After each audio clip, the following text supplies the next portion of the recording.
सरकारी कर्मी की नौकरी नहीं है, ये बिल्कुल मैं सभी टीचर्स को कहता हूं।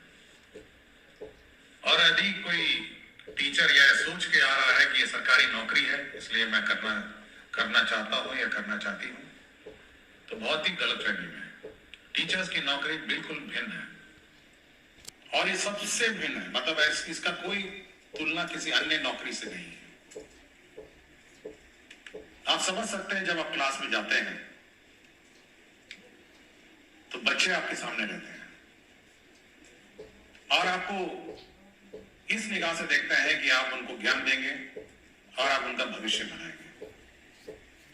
एक सामान्य सरकारी नौकरी में क्या होता है, कार्यालय में बैठे हैं, संचिकाएं आती हैं जाती हैं, आप संचिका को कभी ऊपर भेजते हैं, कभी संचिका को नीचे भेजते हैं, आपकी मर्जी है, आप अप्रूवल करिए नहीं करिए, 5 दिन बाद करिए, 10 दिन बाद करिए। लेकिन एक शिक्षक की नौकरी नहीं हो सकती। आपका बिल्कुल जो आपका टारगेट सेगमेंट है वो आपके क्लासरूम में आपके सामने बैठा है और बिल्कुल टकटकी निगाहों से आपको दिखता है कि आप उसको शिक्षा देंगे और आप उसको ज्ञान देंगे। और ऐसे भी नहीं है कि आज आपने उसको ज्ञान नहीं दिया तो 1 महीने बाद उसको ज्ञान दे देंगे, या आप सोचेंगे कि चलिए बाद में देखा जाएगा, आज हम 1 महीने बाद उसको ज्ञान दे देंगे, या आप सोचेंगे कि चलिए बाद में देखा जाएगा, आज हम थोड़ा मूड खराब है या मेरा तबीयत ठीक नहीं है या बहुत कष्ट से हम नाव पे चढ़ के आए, पानी पार करके आए, या देखिए पूरा कपड़ा मेरा भीग गया। उस छात्र को उससे कोई लेना देना नहीं। ये कष्ट आप डीओ को बोल सकते हैं, एसीएस को बोल सकते हैं, लेकिन जो आपके सामने जो कक्षा में बैठा छात्र छात्रा है उसको आपके कष्ट से कोई लेना देना नहीं। आप बहुत दूर पोस्टेड हैं, देखिए मुझे कहां जंगल के ऊपर भेज दिया, अधौरा पहाड़ पे, देखिए कटोरिया बांका में मुझे 2 नदी पार करना है, खगड़िया में 3 नाव पार करना है। उस छात्र को कोई लेना देना नहीं है आपके कष्ट से। उसको केवल शिक्षा चाहिए और वो शिक्षा ग्रहण करने आपके यहां आया है। उसके माता पिता का नजरिया देखिए, उनका माता पिता को भी आपके कष्ट से कोई लेना देना नहीं। वो आपके हवाले इस बच्चे को इसलिए भेजे हैं कि आप उसका भविष्य बनाएं, कि आप उसको पढ़ लिख कर एक ऐसा इंसान बनाएंगे जो कल समाज पर अपने पांव पर खड़ा हो। देखिए दोनों बहुत ही इंपॉर्टेंट स्टेक होल्डर आपके हैं, एक शिक्षक, एक छात्र है और एक उसके माता पिता है। और यह आपका दायित्व है कि आप ये दोनों दायित्व पूरा करें। आपका कष्ट का दायित्व सरकार, department, DEO, BEO, DPM, DO, जो नाम दीजिए, डीपीओ स्थापना है, जो उसका काम है उसका पूरा करना। ये उसकी एफिशिएंसी पर निर्भर करता है कि वो कितना आपका कष्ट हरण करे। लेकिन जो टारगेट सेगमेंट है मेन, जो आपका छात्र है, वह आप पर निर्भर करता है कि आप उसको कैसे पढ़ाएं। और अगर आप इस ड्यूटी में चूक जाते हैं, मान लिया आप गए, सुबह गए, हाजिरी लगाया, बायोमेट्रिक, ये पता नहीं कौन एसीएस आया हाजिरी लगवाता है रोज, हेडेक है बिल्कुल। कुछ लोगों को बोलते उसमें सुना है, रोज देखिए 6:30 बजे हाजिरी लग जाता है और चेक भी करता है, बताइए वीडियो कॉल करके।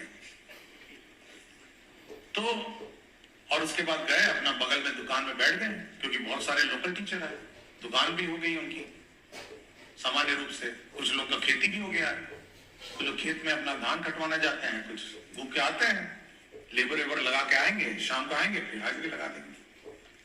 तो अगर आपकी ये चूक हुई, मैं ये नहीं कहा कि जनरल परसेप्शन है मैं ये 1% की बात करता हूँ, ये 1% वाले हैं। मेरा अपना मानना है कि 99% टीचर्स बहुत डेडिकेटेड है। तो अगर आपकी चूक हुई तो आप समझ सकते हैं कि आपने कितना डैमेज किया। एक तो आपने उस छात्र का जीवन बर्बाद कर दिया, छात्र जब सच्ची में बर्बाद कर दिया। आपको उसको सिखाना था, आप नहीं सिखाए। वो क्लास 1 से क्लास 2 पहुंच जाएगा, तो क्लास 3 पहुंच जाएगा, उसको चाहते ही नहीं, ना मैथ्स आता है, ना इंग्लिश आता है, ना कुछ आता है। सरकार ने आपको वेतन समय पे दे दिया, सरकार ने हाजिरी भी लगा दी, सरकार ने सब कुछ आपको दे दिया, लेकिन उस नन्ही सी जान की जिंदगी आपने बर्बाद कर दी। और बाद में जाके क्या बनेगा? वो जब 18, 19 साल, 20 साल होगा, सड़क पर बैठ जाएगा कि भाई हमको कुछ काम दे दीजिए, कुछ भी दे दीजिए, कुछ भी कर लेंगे। नहीं समझ में आ रहा है तो मुठ्ठी बांधेगा, ट्रेन में पकड़ेगा, बैठेगा, कहीं बम्बई दिल्ली चला जाएगा, जिसको हम प्लान बोलते हैं। भाई कहीं नौकरी मिल जाए, बर्तन धो, कुछ भी करूंगा मैं। इसकी पूर्ण रूप से जवाबदेही किसकी है बताइए? पर किसकी जवाबदेही है कि वो प्लान किया, उसको नौकरी नहीं हुआ, वो समाज में खड़ा नहीं हुआ? अपने काम क्या आप स्वास्थ्य विभाग को बोलेंगे? क्या पथ निर्माण विभाग को बोलेंगे? क्या बिजली विभाग को बोलेंगे?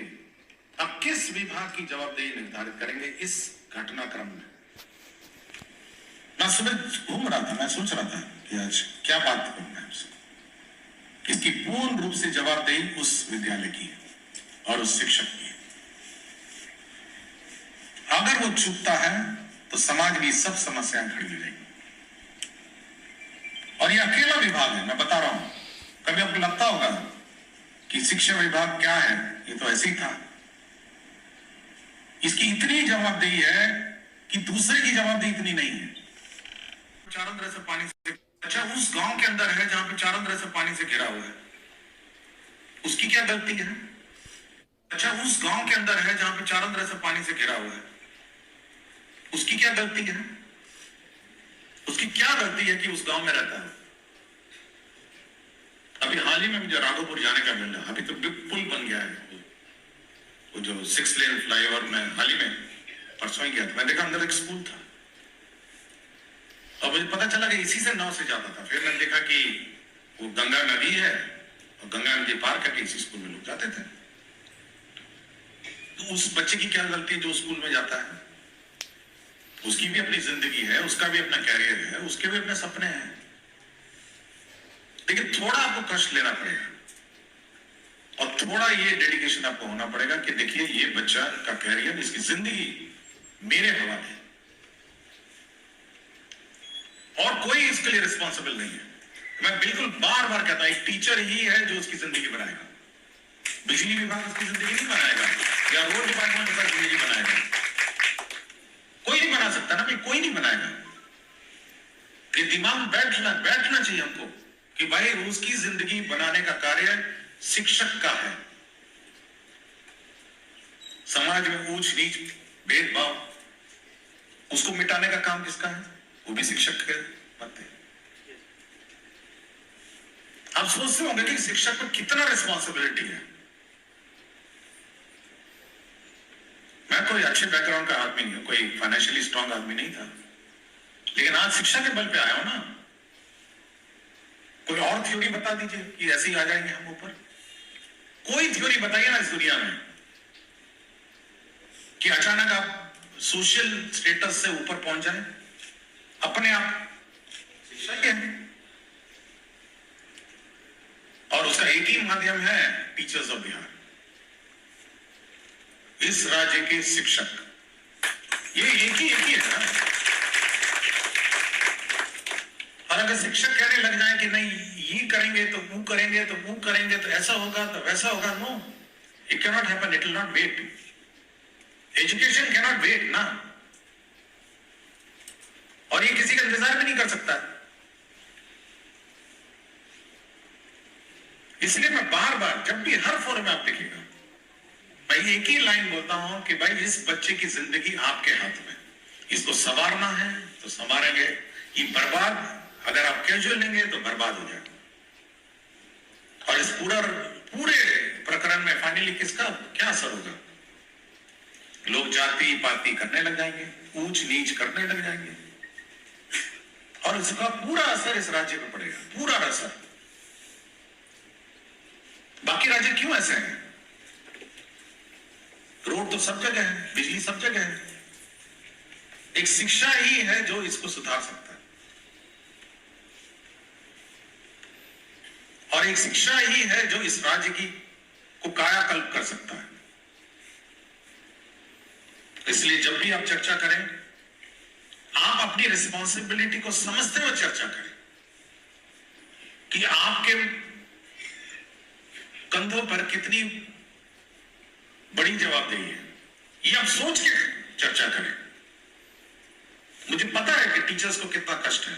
मैं जहां जहां जाता हूं, बहुत दूर दराज में, जंगल पहाड़ में टीचर्स हैं,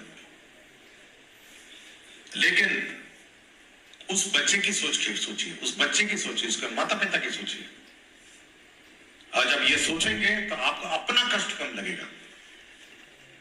आपको लगेगा नहीं, कुछ दिन मैं अपना कष्ट झेल के मैं इसको बच्चे की जिंदगी बना सकता हूं।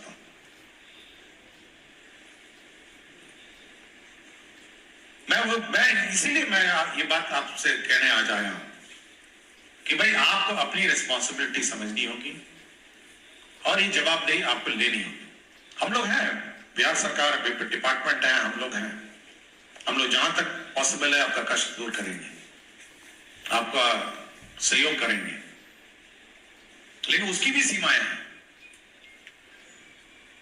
अचानक कोई कहेगा कि नहीं, हम तो कैमूर के पहाड़ पे हम जाएंगे ही नहीं, तब सोच सकते हैं कि क्या होगा। कैमूर के पहाड़ पे किसी को तो जाना ही होगा, उस पहाड़ पे पढ़ाने के लिए किसी को तो जाना ही पड़ेगा ना।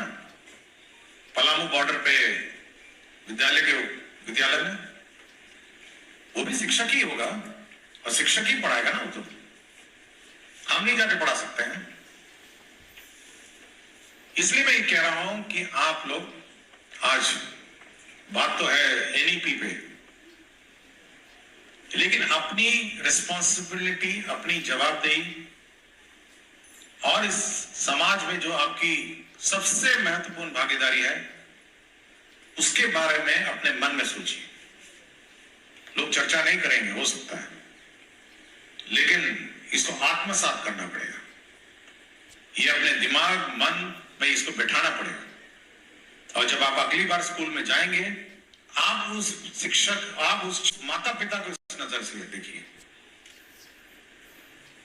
और मैं कह रहा हूं कि कोई नहीं चाहता है कि शिक्षा व्यवस्था खराब हो, कोई नहीं चाहता। ना डिपार्टमेंट चाहता है, ना आप चाहते हैं, ना माता पिता चाहते हैं, ना छात्र चाहते, कोई नहीं चाहता। सब चाहते हैं कि ये सुधरे, और ये मेरे से नहीं सुधरेगा, ये आप लोगों से सुधरेगा और ये टीचर से सुधरेगा। एसीएस कुछ भी बोलते रहे, लेकिन जब तक हमारे टीचर्स, इस राज्य के टीचर्स ये मन में नहीं बैठाएंगे कि हमको इस व्यवस्था को सुधारना है, इस बच्चे का जिंदगी सुधारना है, इस बच्चे का कैरियर बनाना है,